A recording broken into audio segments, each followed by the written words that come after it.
Hello दोस्तों, विजय life care में आपका स्वागत है। दोस्तों, आज मैं उन 5 लाइफस्टाइल चेंजेस के बारे में बात करूंगा जिन्हें आप अडॉप्ट करेंगे तो फुल पॉसिबिलिटी है कि आपके पेट पे जो फैट्स जमा है, जो आपके फैट्स जमा है, जिसे आप बेली फैट्स भी कहते हैं, जिसे आप तोंद भी कहते हैं, जो पेट बाहर निकल जाता है, उसको आप ये धीरे धीरे कम हो जाएगा। यानी कि उसके साइज जो है धीरे धीरे रिड्यूस हो जाएगा अगर आप ये 5 लाइफस्टाइल चेंजेस अपने लाइफ में करते हैं। तो ये माना जाता है कि साइंटिफिकली ये माना जाता है कि अगर ऐसा आप करते हैं तो फुल पॉसिबिलिटी है कि आपका जो तोंद निकला हुआ है, जो पेट निकला हुआ है, वो धीरे धीरे आपका कम हो जाएगा। अब जो वेट लॉस का सवाल है, बिल्कुल सही है। अलग अलग लोग जो वेट लॉस करते हैं उनकी प्रोसेस, उनका स्पीड बिल्कुल डिफरेंट होता है, बिल्कुल अलग होता है। कोई ऐसा सेट पैटर्न नहीं बना है कि हर व्यक्ति पर ये सेट पैटर्न काम करता हो। किसी के लिए ये चीज़ काम करता है तो किसी दूसरे के लिए दूसरा चीज़ काम करता है।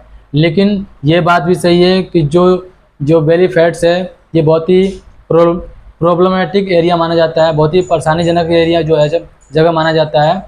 जब भी आप वेट लॉस का प्रयास करते हैं तो आपका वेट तो लॉस हो जाता है, लेकिन जो आपका पेट है, जो आपका तोंद है, वो आखिरी में जाता है या फिर किसी किसी का नहीं भी जाता है। ये जो बेली फैट्स है ये इतना आसानी से लूज नहीं होता है, इतना आसानी से कम नहीं होता है।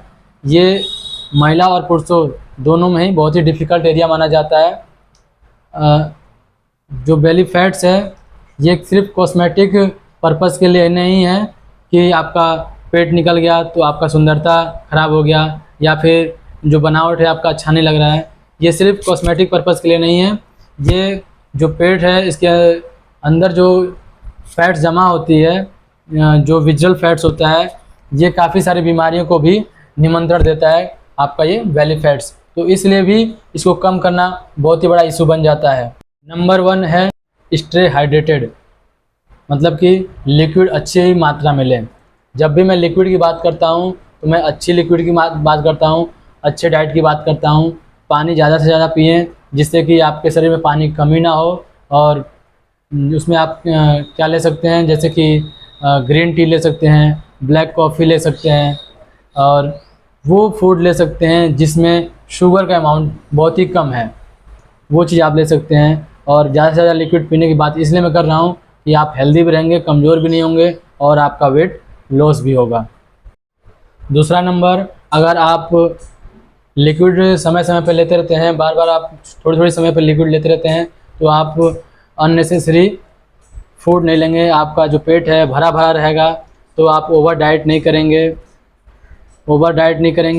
अगर आपको फुलनेस की फीलिंग लेके चलते हैं तो आप अधिकतर कैलोरी अपने अंदर नहीं लेंगे।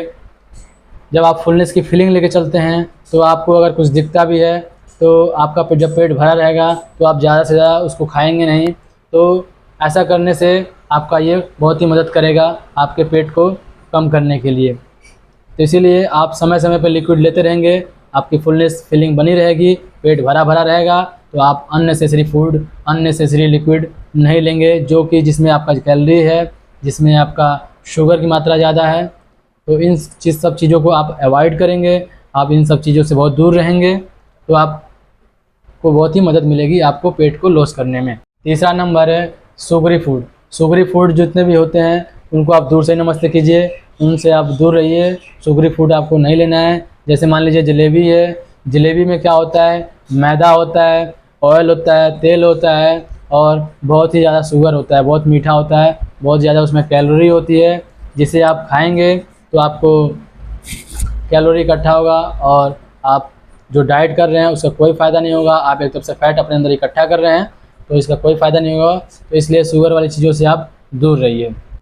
जलेबी खाने में तो बहुत ही स्वादिष्ट लगता है क्योंकि उसमें शुगर होता है, मैदे का बना होता है, ऑयल होता है। लेकिन शुगर अगर किसी को भी इंसान को हो जाता है तो शुगर का जो दूसरा नाम है उसको साइलेंट किलर के नाम से जानते हैं, साइलेंट पॉइजन के नाम से जानते हैं। ये आदमी को मार देगा और आदमी को पता भी नहीं चलेगा, मतलब ये धीरे धीरे करके उसको मौत के घाट उतारेगा और आदमी को पता भी नहीं चलेगा। इसलिए आप शुगर वाली चीज़ों से बहुत ही दूर रहें। नंबर 4, आप अपने डाइट में प्रोटीन की मात्रा ज़्यादा लें। ज़्यादा से ज़्यादा हर डाइट में अपने प्रोटीन बढ़ाएं। इससे क्या होगा कि आपका जो शरीर है कमज़ोर नहीं होगा और आप हेल्दी रहेंगे। पांचवा चीज़ है जो कि बहुत ही इम्पोर्टेंट है, आप अपने डिनर जो होता है रात का वो 8 बजे के आसपास कर लें। इससे क्या होगा, अगर आप 8 बजे के आसपास कर लेते हैं तो आपको जो भोजन किए हैं, जो डिनर किए हैं, उसको पचाने का समय मिल जाता है। क्योंकि आप अगर 8 बजे खाते हैं तो 8 बजे तुरंत सो नहीं जाएंगे, कुछ समय तक आप टहलेंगे, इधर उधर काम करेंगे, कुछ ना कुछ करते ही रहेंगे, जिससे कि आपका वो डिनर जो है अच्छी तरह से पच जाएगा। ठीक है। और अगर आप 10 बजे 11 बजे 12 बजे डिनर करते हैं तो आप उसके बाद जगना तो आपका पॉसिबल नहीं है, आप तुरंत ही सो जाएंगे। तो आप जब सो जाएंगे आप कोई मेहनत नहीं करेंगे, आपका खाना पचेगा नहीं, तो ज़्यादा से ध्यादा जो कैलोरी है, ज़्यादा से ज़्यादा जो भी फैट्स है आपका जमा होता रहेगा और वो एब्जॉर्ब नहीं होगा। तो इस तरीके से आप ध्यान दे सकते हैं कि आपको डिनर कितने बजे करना है। ठीक है। अगर आप ये इस तरीके से आप 5 लाइफस्टाइल चेंजेस जो बताया हूँ मैं, उसको आप डेली बेस पर करते हैं तो डेफिनेटली साइंटिफिकली ये जो आपका वेट लॉस है, जो आपका बेली फैट्स है, जो आपका ये तोंद है, वो कम हो जाएगा। धन्यवाद दोस्तों।